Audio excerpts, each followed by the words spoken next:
یهو صدایی اومد که دنیای دو نفرمون رو خراب کرد.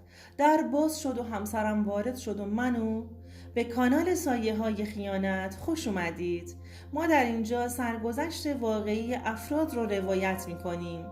افرادی که مدتها نتونستن اونها رو به زبون بیارن و این کانال به اونها امکان رو میده که تجربیات تلخ زندگی خودشون رو با شما در میون بذارن. و ممنون از شما که با شنیدن سرگذشتشون ما رو همراهی میکنید. تا چشمام رو باز کردم نور چراغ‌ها اذیتم میکرد و مجبور شدم دوباره ببندمشون. حالم اصلا خوب نبود. دهنم به شدت خشک شده بود. با خودم گفتم من کجا هستم؟ صدایی رو شنیدم که میگفت اینجا بیمارستانه، شما بخش اورژانس هستی. صدای پرستار بود. از خشکی گلو دهنم یهو سرفم گرفت. پرستار وقتی سرفه های منو دید برام آب آورد و بهم گفت من بیرون هستم، هر زمان که سرم تموم شد صدام کن. حالم هم کم کم رو به بهبودی میرفت. تازه داشت همه چی یادم میومد. دلم میخواست همون لحظه فریاد بزنم و حق گریه کنم، اما بغض گلومو فشار میداد. با صدای بلند پرستار رو صدا زدم. با عجله وارد اتاق شد و بهم گفت چیزی شده؟ گفتم لطفاً سرمم رو جدا کنید، من باید برم. بهم لبخند زد و با صدای ملایم گفت باشه برو، اما اول باید سرم تموم بشه، بعدش هم مرخص میشی. مامانم با شنیدن صدای من وارد اتاق شد. دخترم خدا رو شکر که چشمات رو باز کردی. گفتم مامان میشه بریم؟ مامانم گفت باشه عزیزم، دیگه آخرای سرمت هستش، الان میریم. داخل ماشین دست مامانم رو گرفته بودم، سرم رو روی شونه هاش گذاشته بودم و مدام به اتفاقهایی که افتاده بود فکر می کردم. انگار یک کابوس بود برام. همش گریه می کردم. بنده خدا مامان و بابام از هیچی خبر نداشتن. مامانم همش دلداری میداد و میگفت دخترم خودتو سرزنش نکن، تو که تقصیری نداری مادر، تو که خونه خودت بودی، چه میدونی که چه اتفاقی افتاده و چرا این کارو با خودش کرده؟ اینا رو میگفت و همراه من اشک میریخت. مامان من طاقت نمیارم، منم دلم میخواد بمیرم، کسی حال منو نمیفهمه. دلم میخواست با مامانم درد و دل کنم و همه چیو بهش بگم، اما نمیتونستم. از خودم بدم میومد. مامانم اشک میریخت و میگفت خدا بهت صبر بده، به خانواده‌اش، به هممون. دلم نمیخواست واقعا دیگه زنده بمونم. کاش به جای اینکه خودش رو نابود میکرد منو از بین میبرد. یه لحظه تموم خاطراتمون از جلوی چشام رد شد. یاد روزای قشنگ گذشته افتادم و اینکه خودم با دستای خودم نابودش کردم. صورت سعید یه لحظه از جلوی چشام کنار نمیرفت. ترم دوم دانشگاه بودم که با سعید آشنا شدم. اون دانشجوی ترم بالاتر بود. جفتمون دانشجوی حسابداری بودیم. ما هر روز همدیگر رو میدیدیم و مسیرهامون هم یکی بود. سعید پسر خیلی سنگین و سربزیری بود و منم دختر شاد و پر جنب و جوشی بودم. همیشه به دوستان میگفتم بچه ها من از این پسر خوشم میاد، دلم میخواد باهاش دوست شم. دلم میخواست فقط به دستش بیارم. همین سنگین بودنش مجذوبم کرده بود، اما اصلا به هم نگاه نمیکرد. دنبال یه فرصت میگشتم تا باهاش چشم تو چشم بشم. مطمئن بودم که میتونم دلشو ببرم. ما هر روز سر ایستگاه منتظر اتوبوس میموندیم. یه روز همینجوری که سرش تو گوشیش بود یواشکی بهش نزدیک شدم و ازش پرسیدم ببخشید امروز اتوبوس دیر کرده، منم ساعتم رو ننداختم، میتونم بپرسم ساعت چنده؟ اونم خیلی سریع به ساعتش نگاه کرد و وقتی میخواست جوابمو بده سرش رو بلند کرد و نگاهش به نگاهم افتاد و با همون وقار و سنگینی ساعت رو بهم اعلام کرد. بهش گفتم من دیرم شده، تاکسی میگیرم و دیگه نمیتونم منتظر بمونم. با اولین ماشینی که نگه داشت سوار شدم. یهو دیدم سعید هم سوار همین ماشین شد و به راننده گفت جناب اول خانم رو برسونید بعد منو. حس خیلی خوبی ازش گرفتم، مثل یه مرد واقعی برخورد کرده بود. بعد از اون روز این قضیه چند بار دیگه هم اتفاق افتاد. اونم کم کم داشت از من خوشش می اومد و بالاخره هم بهم پیشنهاد رفاقت داد. اما به هم گفت که نیتش خیر هستش و 1 سال ازم فرصت گرفت تا بتونه بیاد خواستگاری، چون اون زمان شرایطش رو نداشت. بالاخره بعد از 1 سال اومد خواستگاریم و ازدواج کردیم و زندگیمون شروع شد. اگه تا اینجای داستان خوشت اومد لطفاً این ویدیو رو لایک کن. سعید یه مرد واقعی بود. همه توی فامیل دوستش داشتن و بهش احترام میذاشتن. تنها مشکلی که داشت خیلی حساس و غیرتی بود. این موضوع گاهی منو عذاب میداد. اجازه بیرون رفتن از خونه رو به تنهایی نداشتم. همیشه میگفت هر چیزی که نیاز داری بگو تا برات بگیرم. یه وقت تنهایی پا نشی بری بیرونا. دوست نداشت با مردای فامیل گرم بگیرم و باهاشون هم صحبت بشم. گاهی اوقات هم به خاطر همین کارش اشکم در می اومد. و بعد برای این که دلم در بیاره می گفت عشقم من روز خیلی حساسم، نمیخوام نگاه کسی دیگه ای روت باشه، میخوام فقط مال خودم باشی. دیگه به اخلاقش عادت کرده بودم. سعی می‌کردم رفتارم رو کنترل کنم تا سعید ناراحت نشه. سعید یه دوست صمیمی داشت که مثل داداش بودند. اسمش امیر بود. از بچگی با هم بزرگ شده بودند و حتی با هم همکار بودند. سعید مثل چشاش به امیر اعتماد داشت. امیر مجرد بود. بیشتر اوقات به خاطر مسائل کاری خونه ما رفت و آمد می‌کرد و حتی به خاطر طول کشیدن کارشون تا دیر وقت هم میموند. همسرم بچه شهرستان بود. 2 بچه بودند. یه پسر یه دختر. یه روز نزدیکای صبح بود که خواهرش بهش زنگ زد و گفت که باباشون ایست قلبی کرده و بیمارستان هستن و از سعید خواست که خودشو برسونه. سعید هم به خاطر پدرش کلی ناراحت بود. صبح زود آماده شد که بره. ازم خواست که چند روزی رو برم خونه مامانم. من دلم میخواست باهاش برم، اما گفت که اونجا شرایطش مناسب نیست. تو برو خونه مامانت، منم اینجوری خیالم راحت تره. منم قبول کردم. بعد از 1-2 روز سعید بهم زنگ زد و گفت نرگس جان برو خونه، یه سری مدارک توی کمدم هست، امیر میاد ازت میگیره و بعدش هم بهش بگو که تو رو برسونه خونه بابات. منم زود لباس پوشیدم و رفتم خونه. زیاد طول نکشید که امیر اومد.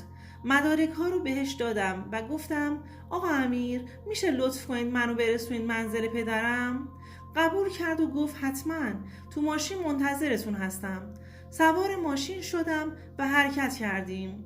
تو کل مسیر امیر داشت تو آینه به هم نگاه میکرد و لبخند میزد. به هم گفت چجوری سعید دلش اومد تنهاتون بذاره؟ بهش گفتم اینجوری نگید آقا امیر، به خاطر باباش رفته، میدونید که چقدر به خانوادش وابسته است. خندید و گفت شوخی کردم. یهو دیدم کنار یه کافی شاپ نگه داشت. بهم گفت نرگس خانم چی میل دارید؟ قهوه یا کاپوچینو؟ گفتم ممنونم آقا امیر، چیزی میل ندارم، ولی اون خیلی اصرار کرد و به ناچار قبول کردم. رفت و نوشیدنی ها رو گرفت و آورد. ازش تشکر کردم. به هم نگاه کرد و با یه صدای خاصی گفت خواهش میکنم. هر کدوم رو دوست داری بردار. کاپوچینو رو برداشتم. وقتی که داشت قهوه‌ش رو میخورد با یه نگاه عمیقی به هم گفت سعید خیلی خوششانسه که همسری مثل شما داره، نه مثل من بخت برگشته که عاشق یکی شدم و اونم منو به پول فروخت و رفت با کس دیگه. گفتم ناراحت نباشید، انشاءالله یه همسر خوبم قسمت شما میشه و خوشبخت میشید. گفت نه بابا چرا ناراحت، ولی دیگه تنهایی داره اذیتم میکنه. نوشیدنی هامون تموم شد. ماشین رو روشن کرد و حرکت کردیم.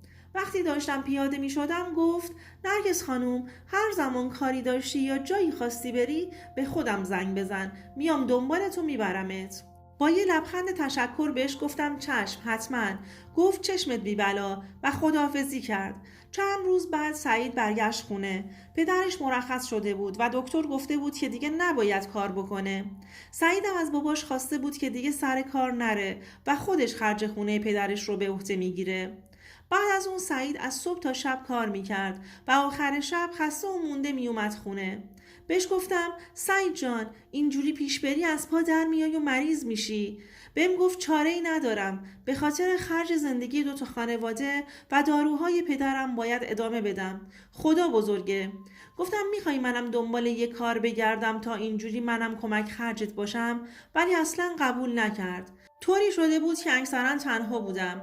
احساس افسردگی می کردم. دلم تفریح می خواست. یه دور همی دوستانه، یه مسافرت. ولی سعید وقتش رو نداشت. داشتم کم می آوردم. دیگه آخراش به طلاق فکر می کردم. اما بازم ته دلم می گفتم درست میشه. یه روز که تعطیل رسمی بود، سعید به امیر زنگ زد که تو خونه کاراشون رو انجام بدن. امیرم سریع اومد و تا دیر وقت تو خونه ما موند. منم یه کنار نشسته بودم و بهشون نگاه می کردم.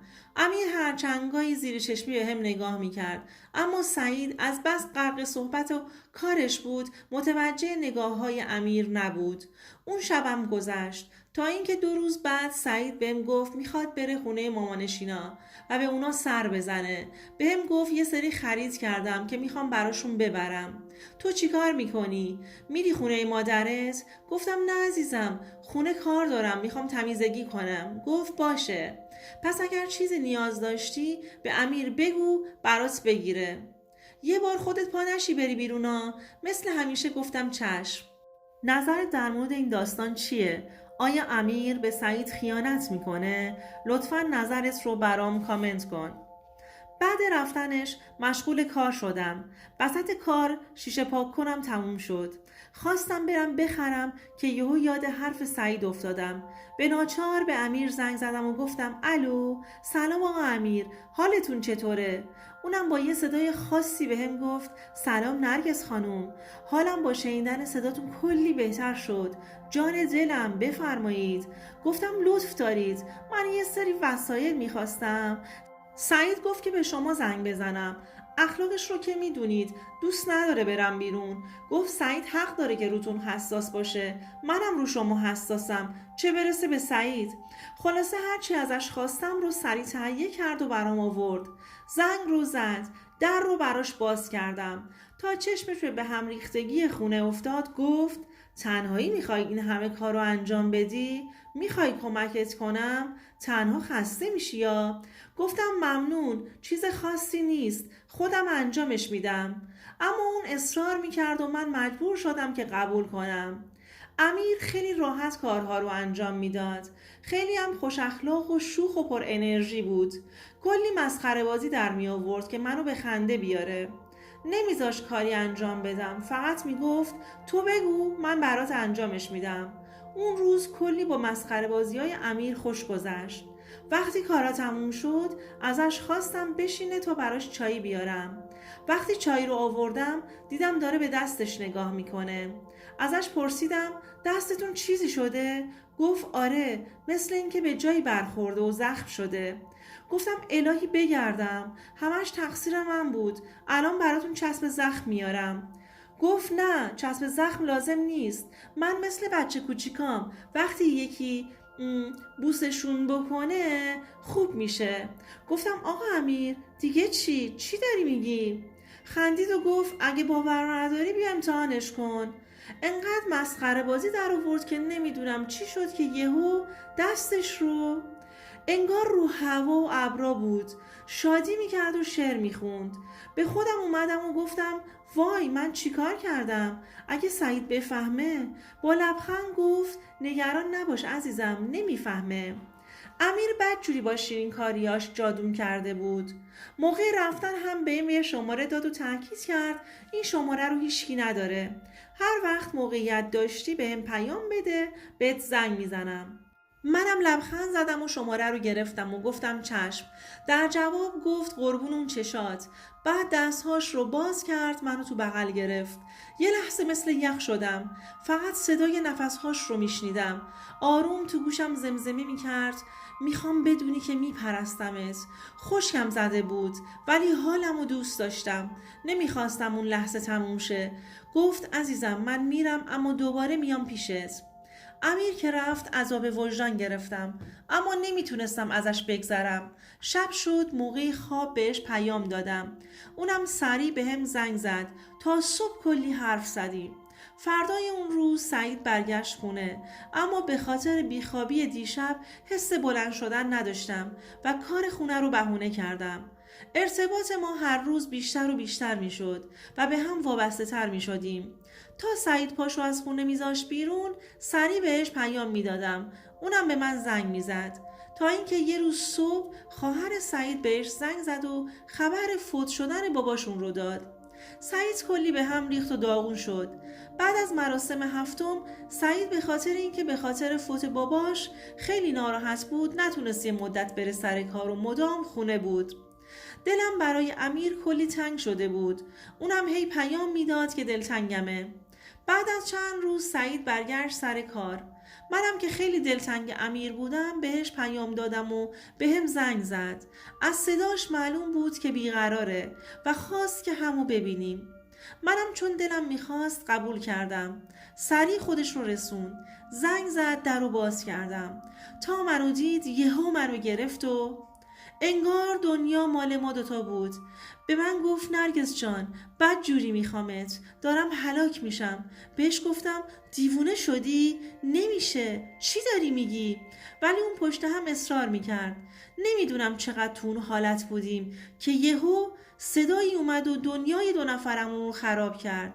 در باز شد و سعید وارد شد و منو صمیمی‌ترین دوستش رو تو اون وضعیت دید. من از ترسم امیر رو هل دادم و به طرف اتاق خوابم دویدم و در رو از پشت قفل کردم. مثل بید داشتم میلرزیدم. منتظر دعوای امیر و سعید بودم. خودمو برای هر اتفاقی آماده کرده بودم، اما هیچ صدایی نیومد. در رو باز کردم، رفتم بیرون، اما کسی نبود. نمیدونستم چی کار کنم. اگه سعید برمیگشت چه جوابی داشتم که بهش بدم؟ شب شد و سعید نیومد. همینطوری که داشتم گریه می کردم دلم رو زدم به دریا و به سعید زنگ زدم. گوشی رو برداشت اما حرفی نزد. گفتم سعید غلط کردم، اشتباه کردم، بیا هر کاری که دلت میخواد با هم بکن، از این عذاب نجاتم بده. اما یه صدایی که خیلی سخت به گوش میرسید با نفسهای شمرده بهم گفت نمیبخشمت. صدا قطع شد.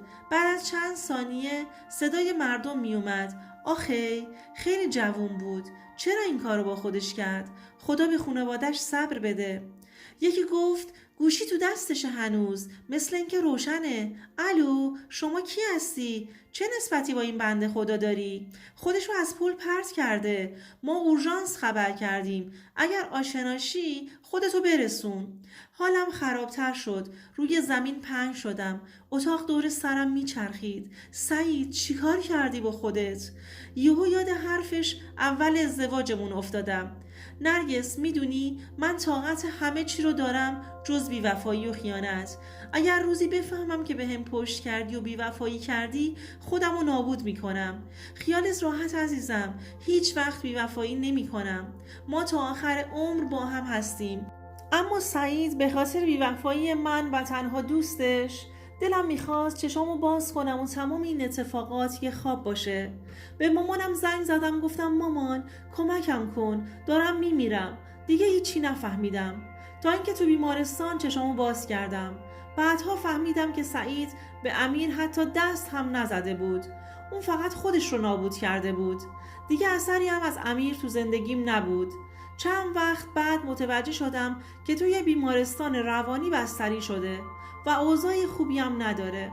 من خودم رو مقصر همه این اتفاقات میدونستم و تاوانش رو هم داشتم پس میدادم. یه عمر زندگی بدون آرامش، بدون هدف و با عذاب وجدان. هیچ وقت حرف آخر سعید یادم نمیره. نمیبخشمت. دوستان گلم، لطفاً شما بهم بگید آیا من میتونم به زندگیم ادامه بدم؟ میتونم این اتفاقات بد رو فراموش کنم؟ لطفاً بهم بگید که چیکار باید بکنم. ممنونم که به درد و دلم گوش کردید.